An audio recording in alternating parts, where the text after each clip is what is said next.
success in attaining the objectives of any spiritual practice is based on achieving one-pointed concentration.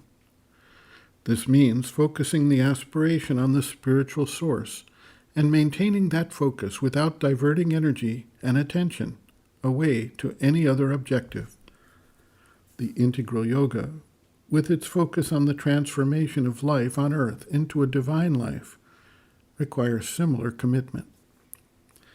As the individual takes up the spiritual practice of yoga, he begins to understand and appreciate the various parts of the being and the way they strive for attention and what they accept as their natural fulfillment.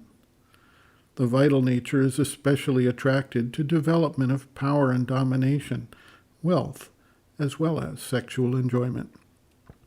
These represent, therefore, deeply embedded drives, instincts, urges, and cravings that constantly distract the attention.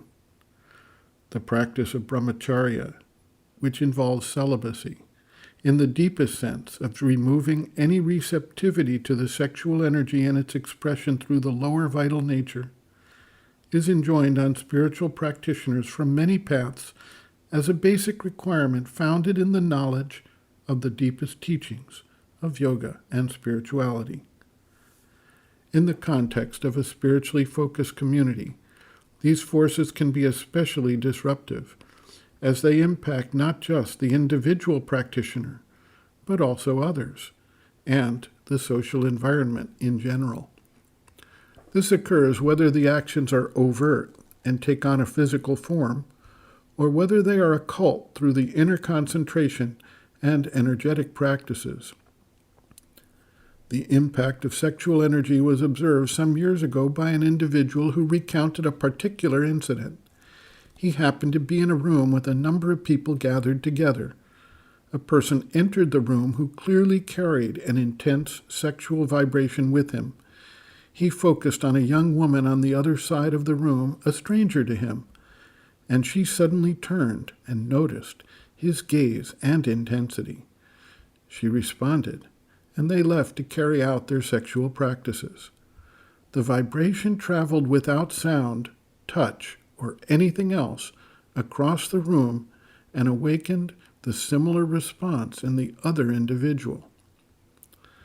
Certain higher forces cannot descend and stay in the consciousness if there is an admixture or misuse of that energy due to the expression of lower vital energies. There is leakage, or even worse, an overall distortion of the energy that is trying to manifest the higher consciousness, which can be destructive to both the individual and others in their spiritual practice and fulfillment. Another incident was relayed about a person who went to Europe from India and who took on the guise of a Swami or Guru. He used this role to seduce young women and bring them, Rasputin-like, under his sexual spell. He then used them to gain control of young men who were tasked with working and bringing money, with the implied reward of a sexual relationship with the woman designated to act upon that individual. Otherwise, he insisted on complete sexual abstinence in the group, so that he maintained full control over both the young women and the young men. This individual eventually was jailed for his crimes against minor children. Some of the individuals impacted by his actions never recovered from the trauma they suffered. These incidents represent some of the ways that focus on sexual energies can impact a community or social setting, and they highlight the need, in such a setting of dedicated individuals, to ensure that this type of energy is not being disseminated and either distracting the individual sadhak from his concentration nor impacting the general environment.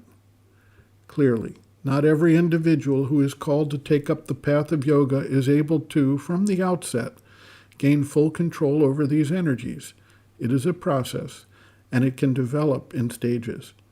Progress takes place on many levels and in many different aspects of the being. As Sri Krishna advises Arjuna in the Bhagavad Gita, no effort towards spiritual growth is ever lost.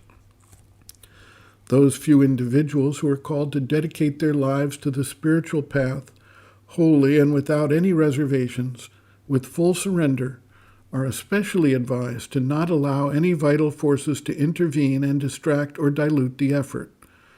They are like Milarepa, who determined to achieve liberation in just one lifetime and who gave everything to achieve that objective. Sri Aurobindo notes, quote, "The whole principle of this yoga is to give oneself entirely to the divine alone and to nobody and nothing else, and to bring down into ourselves by union with the divine mother power all the transcendent light, force, wideness, peace, purity, truth consciousness, and Ananda of the supramental divine. In this yoga, therefore, there can be no place for vital relations or interchanges with others.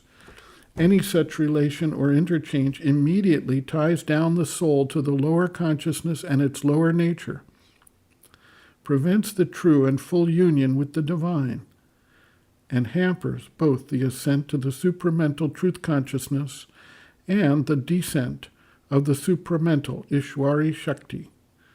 Still worse would it be if this interchange took the form of a sexual relation or a sexual enjoyment, even if kept free from any outward act. Therefore, these things are absolutely forbidden in the sadhana. It goes without saying that any physical act of the kind is not allowed, but also any subtler form is ruled out. It is only after becoming one with the supramental divine that we can find our true spiritual relations with others in the divine. In that higher unity, this kind of gross lower vital movement can have no place." End quote.